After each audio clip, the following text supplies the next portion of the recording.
Litigation these days is increasingly multi-party, where you see various defendants.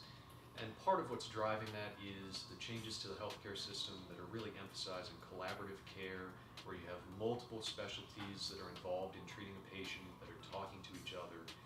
And you also see facilities now. And another driver of that, particularly with facilities, is, ironically enough, tort reform laws that are being passed in some states that put a cap on what plaintiffs can recover in non-economic damages.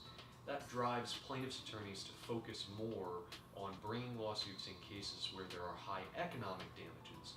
Those tend to be cases where patients have spent time in a facility, will need to continue receiving care in an institutional setting, and realistically, the patients who have the greatest injuries typically will wind up in a hospital at some point. So now we see many defendants in a given case, and that increases the complexity of the litigation.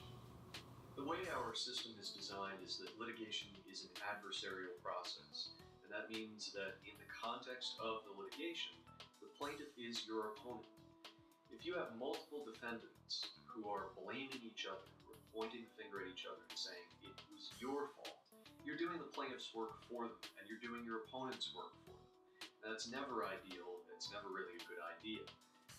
The other thing that happens is when you get to a jury, juries will interpret one defendant blaming another as almost absolute proof that something was done improperly, that somebody was negligent. And you can be fairly certain that if you're pointing the finger at somebody else, they're pointing the finger right back at you.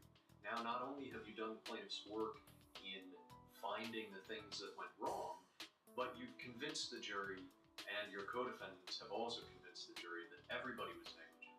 And the plaintiff, your opponent, can just sit back and watch the dollar signs roll in. Another thing to keep in mind when you have multiple defendants, very often you'll know them. It'll be people that you work with, facilities that you have privileges for, but you should not discuss the case with them unless your attorney specifically tells you to.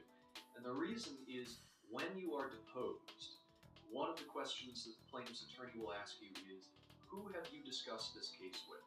You're going to have to answer honestly because you'll be under oath.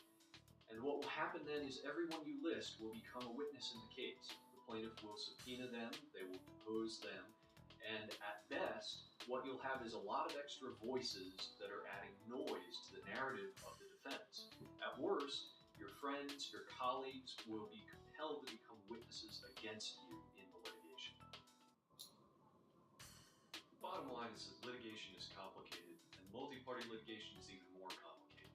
The best advice is to get to know your defense attorney, ask any questions that come to mind, and take their advice. They've been here before, they know what to do, and they know what you should do.